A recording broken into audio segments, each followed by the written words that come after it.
오호라 나는 공고한 사람이로다. 이 사망의 몸에서 누가 나를 건져내랴. 로마서 7장에 있는 이 바울의 탄식은 하나님을 믿지 않는 사람의 탄식이 아닙니다. 예수님을 믿고 나서 우리가 경험하게 되는 갈등입니다. 내 속에 하나님의 법을 즐거워하게 됩니다. 그러나 지체 속에 또 한 법은 내 마음의 법과 싸워서 지체 속에 있는 죄의 법으로 나를 사로잡아 갑니다. 내가 원하는 대로 살지 못하게 하는 것, 그건 죄라고 말합니다. 그래서 괴로운 겁니다. 죄가 무엇인지 알고 나서부터 부끄러움을 알게 됩니다. 아담과 하와가 선악과를 먹고 나서부터 부끄러움을 알게 되고 나무로 옷을 입는 것처럼 말입니다. 그래서 괴롭습니다. 죄가 무엇인지 압니다. 근데 내가 죄를 짓고 싶지 않지만 내 마음의 소욕의 법, 육신의 법을 따라서 살고 싶기 때문에 그렇습니다. 죄가 더 달콤하기 때문에 그렇습니다. 세상에서 제일 맛있는 사과가 무슨 사과인 줄 아십니까? 세상에서 제일 맛있는 사과, 두 번째로 맛있는 사과는요, 몰래 먹는 사과가 맛있고 제일 맛있는 사과는 훔쳐 먹는 사과가 제일 맛있습니다.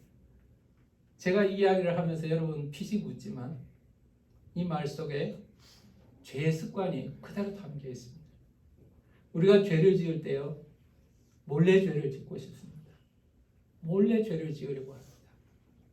하나님이 이때는 눈을 감아 주셨으면 좋겠습니다. 그러나 안타깝게도 하나님은 눈을 감지 않고요, 내가 하나님에 대해서 눈을 감기 때문에 죄를 짓는 겁니다. 하나님하고 나하고 눈이 마주쳤는데 죄를 지을 수 있을까요? 절대로 못합니다. 가게에 점원하고 눈이 마주쳤는데 가게의 물건을 훔칠 수 있나요? 절대로 못합니다. 나를 안 보고 있을 때, 나는 죄를 범할 수 있는 거예요. 그러나 어리석게도요, 하나님이 나를 안 보시는 때는 없는 겁니다. 내가 하나님을 바라보지 않을 때 내가 죄를 짓는 거예요. 훔쳐먹는 사과가 맛있습니다. 하지 말아야 하는 것을 할 때가 더 짜릿합니다. 죄의 습성이 그런 거예요. 사람을 만날 때도 그렇고요, 물질을 얻을 때도 그렇고요, 마약도 그렇고요, 하지 말아야 하는 것을 할 때가 더 자극적입니다. 그런데 우리는 하나님을 알고 나서는 이런 것이 죄라는 것을 알게 되었습니다. 사람들이 그렇게 하고 살았고 나도 그렇게 하고 살았지만 이제는 새로운 기준을 알게 되었습니다. 사람의 기준이 아니라 하나님의 기준이라는 것이 있게 되고, 하나님의 기준이 더 중요하다는 사실을 내가 깨닫고부터는 고민에 빠지는 겁니다. 이것을 하는 것을 하나님이 기뻐하지 않는다는 것을 압니다. 이렇게 하는 것을 내 영혼에 도움이 되지 않는다는 것도 압니다. 그런데 나는 이것이 익숙합니다. 그렇게 살아왔습니다. 이렇게 하는 것이 나는 더 즐겁습니다. 하지 않아야 하는 것을 알지만 하고 싶어서 할 수밖에 없어서 갈등하는 것입니다. 이것이 바로 선악과 앞에서 갈등하는 아담과 하와의 갈등이었을 겁니다. 이것은 하나님의 빛을 경험한 사람들의 갈등입니다. 곤고한 사람이 되는 것입니다. 괴로운 사람, 갈등하는 사람. 예수 앞에 나가면 모든 짐을 내려놓고 자유함을 주신다고 말씀하셨는데, 예수 앞에 나와서 생명의 빛을 경험하고 나서는 우리 안에 죄가 확 드러나면서 우리가 갈등에 빠지게 되는 겁니다. 불편하게 되는 겁니다. 여기에 대한 답은 무엇입니까? 7장 25절에 바울은 이렇게 말합니다. 우리 주 예수 그리스도로 말미암아 감사하리로다. 이 공감, 이 갈등 가운데 해결책이 뭔가? 주 예수 그리스도라는 겁니다. 그리스도께서 우리의 곤고함의 해결자가 되어 주신다는 겁니다. 나는 못하지만 그리스도는 하게 하신다는 뜻입니다. 그리스도가 답이라는 말입니다. 구체적으로 어떻게 그 문제를 해결하실까? 오늘 본문부터요 8장과 9장에는 그 답에 대한 이야기를 하고 있습니다. 오늘 본문 말씀은 그 답에 대한 중심이 있는 구절이기 때문에 대단히 중요한 구절입니다. 만약 여러분이 그리스도인이지만 여전히 나는 육신의 법에 지배를 받으려고 하고 있고 죄를 짓는 것, 죄를 짓고 사는 삶 때문에 마음에 갈등이 있다면 오늘 본문 말씀을 여러분은 주목해서 들어야 합니다. 자, 왜 예수가 답이 될 수 있는가? 예수가 답이라고 말할 수 있는 해결책이라고 말할 수 있는 그 이유가 무엇인가에 대해서 1절부터 사실 차근 바울은 설명하기 시작합니다. 1절 말씀을 우리 한번 읽어보겠습니다. 다 같이 읽겠습니다. 시작. 그러므로 이제 그리스도 예수 안에 있는 자에게는 결코 정죄함이 없나니. 여러분, 예수 안에 있는 자에게는 정죄함이 없다라고 말합니다. 여러분, 그런데 이 말씀을 대충 읽지 말고 관심 있게 조심해서 읽어야 합니다. 예수 안에 있는 자에게 라고 표현했습니다. 예수 안에 있는 자라고 말씀하고 있습니다. 여러분, 신앙의 표현 중에서 신비롭고도 우리가 주목해야 되는 표현이 있는데 그건 안에 있다는 겁니다. 안에. 예수 안에 있는 자에게는 이렇게 말씀하고 있는 것입니다. 예수를 아는 자에게 혹은 예수 앞에 있는 자에게 이렇게 표현하지 않았습니다. 예수 안에 있는 자에게 이렇게 표현하고 있는 겁니다. 그런데 이 안에라는 표현은요, 우리가 예수 안에 들어갈 뿐만 아니라 예수가 우리 안에 들어온다는 표현이 동시에 존재합니다. 요한계시록 3장 20절을 보면 볼지어다 내가 문 밖에 서서 두드리노니 누구든지 내 음성을 듣고 문을 열면 내가 그에게로 들어가 그는 나로 더불어 먹고 나는 그로 더불어 먹는다는 말씀이 기록되어 있습니다. 그때 분명하게 말씀하십니다. 너희 안에 들어가겠다고 말씀하고 있는 거예요. 예수가 우리 안에 들어오신다는 거죠. 자, 여러분, 그러므로 우리가 예수 안에 들어가는 것이 있고 예수가 우리 안에 들어오는 것이 있는데 이것은 이중적이지만 동시에 일어나는 사건이라는 것입니다. 예수가 내 안에 들어와야 하고 나는 예수 안에 들어간 것입니다.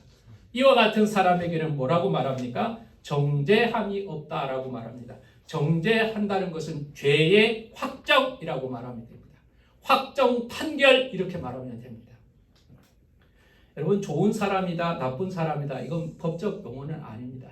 판사가 당신은 좋은 사람이니까 무죄입니다 이렇게 말합니까? 당신은 나쁜 사람이네요, 벌 받으세요 이렇게 말합니까? 그건 법적 용어가 아닙니다. 당신은 죄가 있습니다, 당신은 죄가 없습니다 이렇게 말하죠. 정죄함이 없다는 말은 죄로 확정된 것이 없다는 것입니다. 죄를 아무리 찾아도 죄로 확정되는 것이 없다는 것입니다. 어떤 사람에게요? 예수 안에 있는 사람에게요. 어떻게 살아왔는지, 인종이 무엇인지 그 관심이 없습니다. 나이가 몇 살인지, 남자가 여자인지, 부자인지 아닌지 그것도 상관이 없습니다. 예수 안에 있는 자에게는 정죄함이 없다라고 말하고 있는 겁니다.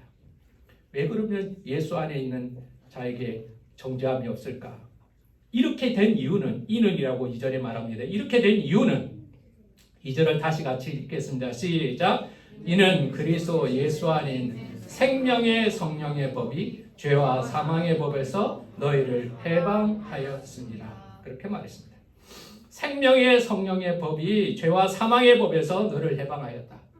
여러분, 이 말도 참 어떻게 보면 어려운 말입니다. 여러분들은 수준 높은 그리스도인이라서 머리에서 쏙쏙 이해가 되는 줄 압니다만 저는 이해가 안 돼서 읽고 또 읽고 또 읽고 고민을 많이 했던 분입니다. 여러분, 다시 한번 읽어보세요. 예수 그리스도 안에 있는 생명의 성령의 법이라고 말했습니다. 죄와 사망의 법에서 너를 해방하였다는 겁니다. 예수 안에 있는 생명의 성령의 법. 여러분, 이 말은 어떤 뜻일까요? 이것은 예수를 믿는 자에게 생명의 성령의 법을 가진 자가 된다는 것이고, 이 생명의 성령의 법은 생명을 주시는 성령님으로 이해하면 됩니다. 다시 설명할게요. 예수를 믿는 자에게는 생명을 주시는 성령의 다스림을 받게 된다라는 뜻입니다. 예수를 믿는 사람에게는, 예수 안에 있는 사람에게는 생명을 주시는 성령의 다스림을 받게 됩니다. 이런 뜻인 것이죠. 여러분, 성령님을 여기서 뭐라고 표현을 합니까? 생명을 주시는 성령님, 생명의 성령이라고 말했습니다. 생명의 성령, 생명을 주시는 성령님, 이렇게 말씀하고 있습니다. 그렇다면 죄와 사망의 법은 무엇입니까? 죄를 지음으로 인하여 사망에 이르게 하는 것입니다. 죄와 사망의 법, 죄를 지음으로 인하여 사망에 이르는 법체계. 이게 뭘까요? 대표적인 것이 율법입니다. 율법이 나쁜 것은 아니지만 율법 앞에서는 우리가 나쁜 사람이 되는 겁니다. 왜냐? 율법의 의의를 충족시키지 못하면 율법이 나를 나쁜 사람이라고 판정하는 것입니다. 나는 아무 문제가 없어. 나는 괜찮은 사람이야. 그런데 저울 위에 올라가면 어떻게 합니까? 저울이 당신은 똑똑한 사람이에요 라고 말하는 겁니다.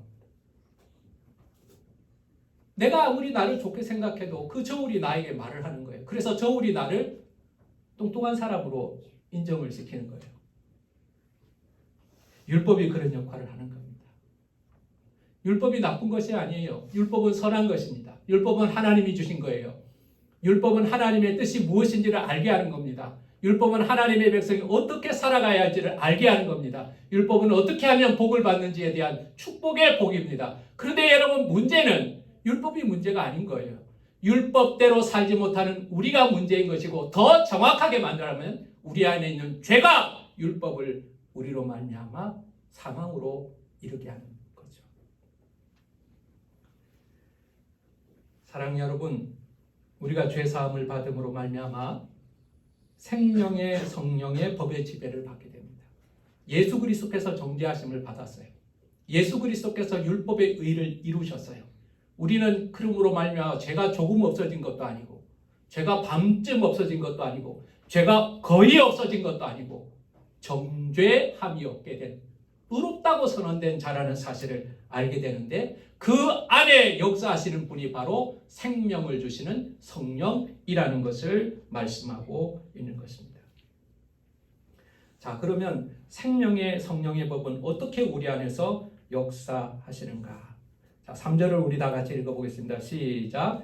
율법이 육신으로 말미암아 연약하여 할 수 없는 그것을 하나님이 하시나니 곧 죄로 말미암아 자기 아들을 죄 있는 육신의 모양으로 보내어 육신의 죄를 정하사. 자, 이제 하나님이 하신 일부터 시작합니다.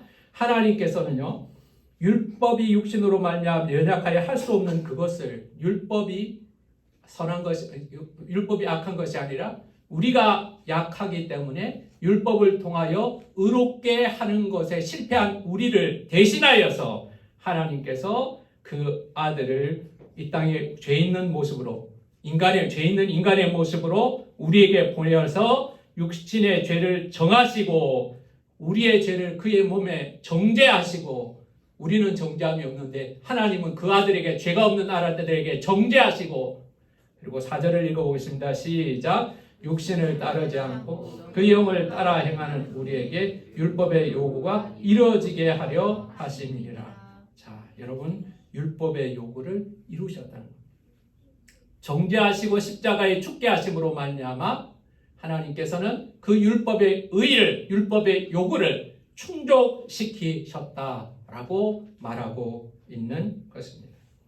우리가 할 수 없는 것, 그래서 율법이 할 수 없는 의를 하나님이 하신다라고 말씀하고 있는 겁니다. 자, 이 일이 이루어졌는지 안 이루어졌는지 우리가 어떻게 알 수 있을까요?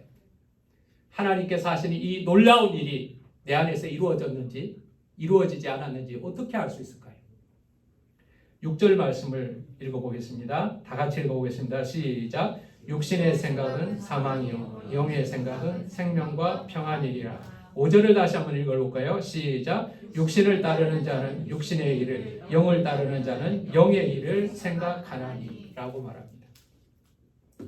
여러분, 육신을 따르는 자는 육신의 일, 영을 따르는 자는 영의 일을 생각한다는 겁니다. 자, 우리가 예수 그리스도께서 우리의 죄를 정죄함을 받아서 십자가에서 죽으시고 우리를 생명의 성령의 법을 우리에게 주셨습니다. 근데 그 증거가 어떻게 알 수 있냐는 거예요. 우리가 생명의 성령의 법을 받았는지 우리가 어떻게 알 수 있냐는 거예요. 오늘 본문 말씀은 이렇게 말합니다. 육신을 따르는 자는 육신의 일을, 영에 따르는 자는 영의 일을 생각한다고 말하고 있는 겁니다. 여러분, 생각이라는 것이 중요합니다. 사실 생각은 다른 사람이 알 수가 없어요. 내가 무슨 생각하는지 여러분 어떻게 알 겁니까? 여러분의 생각을 내가 어떻게 다 알겠어요? 몰라요. 생각은 개인의 영역입니다. 아직까지 이루어지지 않는 거라서 아주 자유롭고 은밀한 것이지요. 근데 여러분, 생각은 아주 솔직하고 정직합니다. 그리고 생각을 하나님께서는 관심 있게 보신다는 것이죠. 육신을 따르는 사람은 육신의 생각을 합니다. 육신의 일을 생각합니다. 이 육신이라는 것은 무엇을 말할까요? body라는 뜻보다도 flesh라고 말하는 게 맞습니다. 타락된 본능, 몸뚱아리, 뭐 이런 것이죠. 여러분, 우리의 관심사가 어떤 거를 한번 생각해 보면 됩니다. 하나님의 영에 따르는 자는 영의 일을 생각한다고 말합니다. 영의 일을 생각합니다. 어떤 것이 영의 일일까요? 여러분, 기도하고 싶은 것도 영의 일입니다. 하나님 앞에 예배하고 싶은 것도 영의 일입니다. 내가 하나님이 기뻐하시는 선택을 하게 되는 것, 영의 일입니다. 중요한 결정을 하면서 하나님의 뜻이 무엇인가를 찾는 것도 영의 일인 것이죠. 그러나 놀라운 것은 여러분, 우리가 아직도 죄 가운데 있고 욕심 가운데 있다는 사실입니다. 여기서 바울은 우리에게 중요한 것을 말합니다. 따른다는 겁니다. 생각을 따른다는 겁니다. 여러분, 선택하는 것입니다. 우리가 책임져야 할 영역은 바로 여기입니다. 선택하는 것입니다. 다윗이 바세바를 데려올 수도 있고 그냥 둘 수도 있었습니다. 그는 선택한 겁니다. 가룟 유다가 예수님을 팔 수도 있고 그냥 넘어갈 수도 있습니다. 그것도 선택한 겁니다. 그 생각의 지배를 받는 것이죠. 생각의 선택을 위해서는 그 선택의 결과를 안다면 우리가 선택하는 데 도움이 될 겁니다. 내가 이 선택을 하는데 이 선택의 결과가 뭘까를 한번 생각해 보는 거예요. 내가 이 선택을 하는데 결과가 뭘까? 우리는 그 선택하며 결과를 생각하지 않습니까? 근데 여러분, 우리 육신의 생각을 선택할 때는 우리가 관대합니다. 왜냐? 내가 좋아하는 것이니까. 내가 하고 싶은 것을 선택할 때는 굉장히 도덕적으로 관대합니다. 괜찮아, 괜찮아. 너를 즐길까 하는 일이야. 오늘 본문은 이렇게 말합니다. 육신의 생각은 사망이요, 영의 생각은 생명과 평안이라고 말합니다. 여러분, 육신의 생각에 충실하게 살아가는 것이 이 시대 사람들의 특징이죠. 하나님이 없는 사람들의 특징입니다. 육신의 생각에 충실하게 살아가는 것이 즐겁고 편안하다고 느낄 수도 있을 것입니다. 그러나 그 마지막은 무엇입니까? 사망이라고 말합니다. 이 사망은 육적인 사망이 아닌 영적 사망을 말합니다. 여러분, 내 마음대로 내 육신에 충실하게 살아가는 인생이 멋있어 보일지 모르지만 그 마지막에는 사망이라고 말하고 있습니다. 우리가 잘 아는 오뎅에 생각하는 사람은 단테의 신곡 중에서 지옥문 앞에서를 묘사한 동상이라고 하죠. 지옥문 앞에서 그 주인공은 내가 이 지옥문을 어떻게 들어갈 수 있을까 고민하고 있습니다. 근데 오뎅은 잘 못 알았습니다. 지옥문은 내가 고민한다고 해서 들어갈 수 있고 들어갈 수 없는 것이 아닙니다. 그의 삶은 이미 결정되었기 때문에 끌려 들어갈 것입니다. 마음대로 사십시오. 육신에 즐겁게 사십시오. 여러분의 정욕을 충족시키며 사십시오. 하고 싶은 대로 사십시오. 그러나 마지막은 사망이라고 하나님이 말씀하고 있는 겁니다. 반대로 영의 생각, 성령의 생각을 따르는 자들에게는 생명과 평안이 있다고 말합니다. 생명과 평안이 있다라고 말합니다. 여러분, 평안이 무엇입니까? 평안은 하나님께서 우리를 다스리는 내적 상태가 평안입니다. 전쟁이 없어서 평안이 아니고, 질병이 없어서 평안이 아니고, 근심거리가 없어서 평안이 아니고, 돈이 많아서 평안이 아닙니다. 풍랑이 없어서 평안이 아니라 풍랑이 일어나지만 풍랑 가운데 주님이 함께 하심으로 인하여서 평안을 누리는 것입니다. 이것을 우리는 환경을 초월한 평안이라고 말합니다. 영의 생각을 하는 사람은 이 평안 가운데 살아가고 있는 겁니다. 여러분, 평안은, 생명은 무엇입니까? 말할 것도 없이 영생을 말씀하고 있습니다. 영의 생각대로 살아가는 사람은 영생을 누리게 될 것입니다. 오늘 바울은 이렇게 말합니다. 여러분의 생각이 중요합니다. 여러분의 생각이 중요합니다. 여러분이 갈등 속에서 범민하고 있다면 여러분들이 무슨 생각을 하고 있는지를 생각해 보십시오. 성령의 생각을 하고 있습니까? 육신의 생각을 하고 있습니까? 만약 여러분들이 육신의 생각을 하고 있다면 그 육신의 생각의 결과는 알고 있습니까? 우리에게 질문하고 있는 것입니다. 생각이 중요합니다. 여러분의 말은 여러분의 생각을 대변하는 겁니다. 그 사람의 말을 가만히 들어보면 그 사람의 생각을 알 수가 있습니다. 부정적인 이야기 많이 하는 사람, 그 사람의 머리에는 아마도 부정적인 생각이 가득 차 있을 것입니다. 원망과 불평을 많이 하는 사람, 그 사람은 머릿속에서 사랑이 결핍되었다고 이야기하고 있는 것입니다. 사랑 여러분, 우리는 육신의 생각도 있고 그리고 육신의 영의 생각도 있지만 우리는 하나님의 은혜 안에서 영의 생각을 선택하는 것입니다. 두 번째로 우리가 왜 이 영의 생각을 선택해야 되는가? 육신은 하나님과 원수가 되기 때문에 그렇습니다. 육신의 생각은 하나님과 원수가 됩니다. 7절 말씀을 다 같이 읽어보겠습니다. 시작. 육신의 생각은 하나님과 원수가 되니 이는 하나님의 법에 굴복하지 아니할 뿐 아니라 할 수도 없습니다. 8절까지 읽어볼까요? 육신에 있는 자들은 하나님을 기쁘시게 할 수 없느니라. 자, 여러분, 우리는 적당히 죄도 지으면서 하나님도 믿으면서 세상에서도 재밌게 살고 하나님 앞에 천국도 가고 얼마나 이게 이상적인가. 아마 이것이 지혜롭게 살아가는 그리스도인이라고 생각할지도 모르겠습니다. 하나님은 그런 생각에 대하여 반대하십니다. 육신의 생각은 하나님과 원수가 된다는 것. 육신의 생각을 하는 사람은 하나님의 법에 굴복할 수가 없다는 겁니다.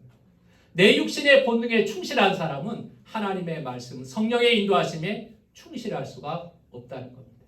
두 주인을 섬길 수 없다는 말이 바로 이 말인 것입니다. 여러분에게 질문하고 싶은 것이 하나 있습니다. 하나님과 원수되고 싶은 사람이 있습니까? 하나님과 원수되고 싶은 사람이 있습니까? 나는 하나님과 원수로 살고 싶다. 하나님 믿는 사람 중에 한 사람도 없습니다. 하나님 안 믿는 사람들한테 물어볼까요? 당신 종교 없죠? 예. 당신 하나님과 원수되고 싶습니까? 그럼 아니요. 나 그렇게 살고 싶지는 않습니다. 하나님을 믿지는 않지만 하나님과 원수되고 싶지는 않습니다. 라고 모두가 말할 겁니다. 그런데 여러분, 하나님과 원수되는 방법은 아주 간단합니다. 여러분의 육신의 요구대로 살아가면 됩니다. 여러분의 정욕대로 살아가면 하나님과 원수가 되는 것입니다. 하나님의 법에 순종할 수가 없기 때문에 하나님을 기쁘게 할 수도 없는 것입니다. 육신에 있는 사람들은 그 특징이 나를 즐겁게 하는 사람들입니다. 나의 정욕에 충실한 사람들입니다. 여러분, 아담과 하와가 하나님의 영광을 위해서 선악과를 먹지는 않았습니다. 나의 육신, 나의 정욕을 충족시키기 위해서 그들은 선악과를 먹었다는 사실을 우리는 합니다. 이 세상에 아무도 하나님과 원수되고 싶은 사람은 없음에도 불구하고 내 육신의 생각에 충실할 때, 내 육신의 생각에 따르고 살아갈 때 결국 나는 원치 않지만 하나님과 원수가 되는 것입니다. 자, 그렇다면 어떻게 살아야 하는가? 육신을 기쁘게 하지 않고 살아가는 또 다른 기준은 있는가?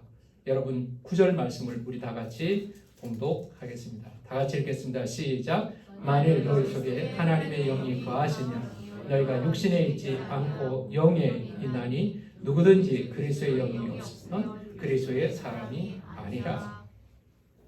바울이 단정적으로 말하는 것을 좋아하는 사람은 아니지만 복음에 관해서는 아주 단정적으로 말하고 있습니다. 만일 너희 속에 하나님의 영이 거하시면, 성령이 너희 안에 거하시면 너희들은 육신에 있지 아니할 수 있다. 영에 있는 사람이다. 그리고 누구든지 그리스도의 영이 없으면 그리스도의 사람이 아니라. 이렇게 말합니다. 제일 먼저 여러분, 하나님의 성령이 우리 안에 계시다는 것을 인정하는 것이 중요하다는 겁니다. 하나님의 성령이 우리 안에 계시다는 것을 인정하고 살아갈 수 있어야 하는 것입니다. 그리스도의 영이 없으면 그리스도의 사람이 아니라. 이 말은요, 그리스도를 믿는 것과 성령을 받는 것이 따로따로가 아니라는 것을 우리가 기억해야 합니다. 하나님을 믿고 나서 예수님을 영접하고 성령님이 오시고, 이게 이렇게 순서대로가 아니라는 겁니다. 예수님을 믿는 사람은요, 성령의 도우심이 없이는 예수님을 믿을 수가 없습니다. 그리고 8장에 가면 나오지만, 이후에 보면 나오지만, 하나님을 아버지라고 부를 수 있는 사람은 성령의 도우심이 없이는 하나님을 아버지라고 부를 수가 없습니다. 여러분, 남의 아버지를 아버지 이렇게 부를 수 있나요? 못합니다. 성령께서 우리 안에 계실 때만 그것이 가능하다는 거죠. 여러분, 우리는 이렇게 생각해야 합니다. 내가 예수를 믿습니까? 내가 확실히 예수를 믿습니까? 그렇다면 내 안에 성령님이 확실히 계시다는 것도 깨달아야 하는 것입니다. 삼위의 하나님이십니다. 따로따로 행하지 아니하십니다. 우리가 성령의 존재를 부인하지 말아야 합니다. 성령이 없으면 그리스도의 사람이 아니라. 두 번째, 우리가 성령에 대해서 기억할 것은 예수를 믿을 때 성령은 우리 안에 거하시고 성령이 우리 안에서 거하신다는 사실, 성령이 우리 안에서 거하시며 성령 가운데 있음으로 말미암아 살아있는, 영은 의로 말미암아 살아있는 자가 된다는 말씀을 하고 계신 것입니다. 죄에 대해서는 죽은 자요, 의에 대해서는 살아있는 자가 된다. 그 성령이 내 안에 계실 때 그게 증거가 된다는 거예요. 성령이 내 안에 계시면 죄에 대하여 죽은 자요, 의에 대하여 산 자가 되었습니다. 우리가 기억할 것은 예수 그리스도와 하나가 되어서 세례를 받았습니다. 예수 그리스도와 함께 내가 죽었고 예수 그리스도와 함께 내가 살았기 때문에 예수님의 죽음은 나의 죽음이 되고 예수님의 부활은 나의 부활이 되는 것입니다. 자, 예수가 내 안에 계심으로 인하여 예수 그리스도께서 일어난 모든 일들이 나의 사건이 되는 것입니다. 성령은 바로 그것을 보증하고 계신다는 겁니다. 이제 예수 그리스도께서 죄에 대하여 죽은 자가 되었기 때문에 나는 죄에 대하여 죽은 자가 되고 예수 그리스도로 말미암아 내가 의롭게 되었기 때문에 나는 하나님의 의에 대하여 산 자가 되었다는 뜻입니다. 11절 말씀을 마지막으로 읽어보겠습니다. 시작. 예수를 죽은 자 가운데서 살리신 이의 영이 너희 안에 거하시며 그리스도 예수를 죽은 자 가운데서 살리신 이가 너희 안에 거하시는 그의 영으로 말미암아 너희 죽을 몸도 살리시리라. 여러분, 이 말씀이 무엇입니까? 성령이 너희 안에 계시면 성령이 너희 죽을 몸도 살리실 것이다. 이렇게 말합니다. 자, 두 가지 죽음에 대해서 하나 말하고 있죠. 첫 번째 죽음은 뭡니까? 죄에 대한 죽음입니다. 죄에 대한 죽음. 죄가 내 안에서 죽었다는 거예요. 내가 죽은 것이 아니라 내가 예수와 함께 죽음으로 말미암아 죄가 내 안에서 죽었어요. 그래서 나는 죄에 대하여 죽은 자가 된 거예요. 나는 죄하고 상관없이 되었어요. 자, 두 번째 살리신다는 거 뭐예요? 그의 영으로 말미암아 너희 죽을 몸도 살리시리라. 이것은 부활의 능력을 의미하는 거예요. 부활의 능력을 의미하는 거예요. 나는 죄에 대하여 죽었고 의에 대하여 산 자가 되어서 하나님 안에서 나는 영원한 부활의 소망을 가진 자가 되는데 그 능력이 누구에게 임하는가? 그 보증이 어디에 있는가? 성령께서 그것을 하신다는 말씀인 것입니다. 사랑하는 여러분, 공고함에 대한 답이 무엇인가? 오늘 본문은 성령이라고 말하고 있습니다. 자, 성령을 의지하십시오. 성령을 의지하십시오. 여러분, 여러분의 곤고함, 여러분의 갈등, 하나님을 알게 됨으로 인하여 안에서 일어난 내적 전쟁이 어떻게 해결될 건가? 성령을 의지하십시오. 근데 어떻게 의지하는가? 오늘 두 가지 이야기를 했습니다. 첫 번째는 생각입니다. 성령의 생각을 따라가시기 바랍니다. 육신의 소욕이 아니라 성령의 소욕을 따라가시길 바랍니다. 내가 해야 할 일입니다. 생각입니다. 생각. 두 번째, 따라가야 하는 것입니다. 따라가야 합니다. 4절 말씀을 다시 한번 우리가 읽어보십시오. 4절을 다시 한번 읽고 마치겠습니다. 시작. 육신을 따르지 않고 그 영을 따라 행하는 우리에게 율법의 요구가 이루어지게 하시니라. 여러분, 영을 따라 행하는 우리에게 성령을 따라 살아가기를 원하고 계신 것입니다. 여러분, 성령의 소욕이 여러분 안에 일어날 때 거절하지 마시고 그 성령의 소욕, 생각이 여러분의 행동으로 따라갈 수 있기를 간절히 원합니다. 생각을 주신 하나님께서 여러분에게 순종을 요구하고 계신 것입니다.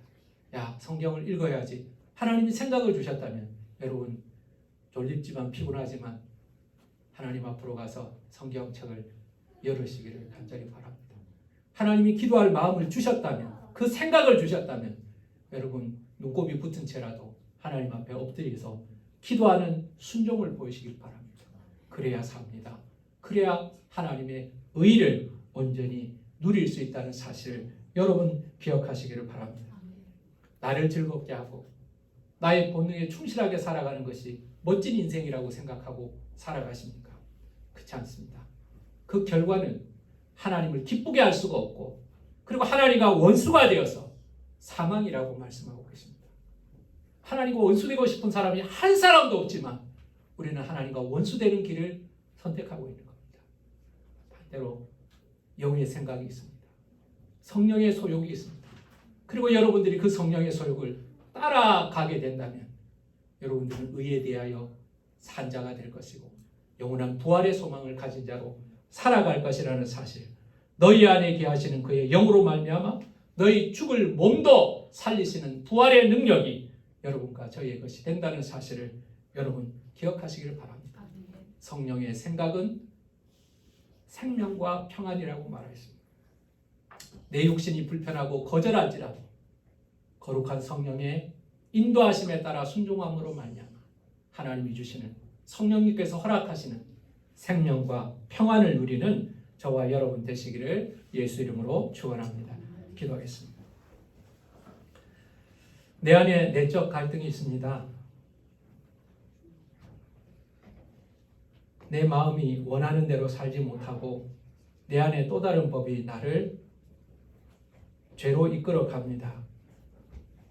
하지 말아야 되는 것을 알면서도 나는 그것을 선택하고 있고 내가 즐겁기 때문에 그것을 선택하고 있습니다. 그러나 육신의 소욕은 하나님과 원수가 된다고 말하고 육신의 소욕은 하나님을 기쁘게 할 수가 없다고 말하고 육신의 소욕은 사망이라고 말씀하고 계십니다. 결과를 알면서도 그 어리석은 것을 선택하는 사람이 되지 않게 하여 주시옵소서. 하나님은 우리에게 성령의 소욕을 허락하여 주십니다. 내가 예수 그리스도 안에 들어갈 때 성령의 소욕이 우리 안에 있습니다. 성령이 내 안에 계시면서 나에게 생각을 주십니다. 성령의 생각을 주셨을 때 내가 그 생각에 순종하게 하여 주시기를 간구합니다. 때로 육신의 생각과 거절이 되고 나의 죄된 습관과 반대가 되고 불편할 수도 있지만 성령의 소욕을 따라 생각하고 그리고 행동할 때 생명과 평안이 있다고 말씀하고 계십니다. 그리고 영원한 부활의 능력이 우리의 것이라고 말씀하고 계십니다.